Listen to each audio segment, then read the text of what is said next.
Hello everyone, আবার রান্নার video নিয়ে চলে এলাম। মানে সকাল আর বিকালে কি খাই এই নিয়ে মানুষ মাথা খারাপ হয়ে যায়। সকালে একটা রান্না হলো তো রাতে কি খাবো এই নিয়ে ভাবতে ভাবতে ভাবলাম ফ্রিজে করা সলিড পিস আছে, একটু চিলি চিকেন বানিয়ে নিই।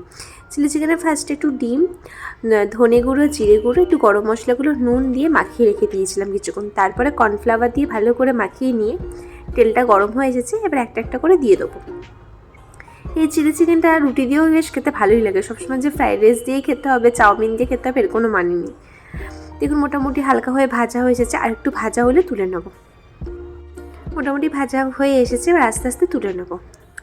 তারপর যে তেলটাতেই ভেজেছিলাম ওই তেলটার মধ্যে একটুখানি রসুন কুচি আর লঙ্কা কুচি দিয়ে দিয়েছি প্রথমে ভাজার জন্য।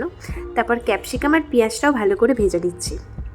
মোটামুটি ভালো করে ভাজা হওয়ার পর soya sauce, tomato sauce, chilli sauce সব দিয়ে ভালো করে মিশিয়ে ওই সসটা দিয়ে তারপর ওর উপরে পকোড়াগুলো দিয়ে ভালো করে নাড়াচাড়া করে নিচ্ছি।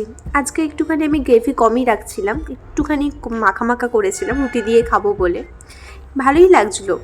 মাঝে মাঝে রাতের বেলা কী খাবো ভাবতে ভাবতে এই কটা সলিড পিস চিকেন থাকলে আর ঘরে এই কটা সামান্য উপকরণ থাকলে বেশ বানিয়ে রাতের জন্য খাবার জমেই যায় বলুন।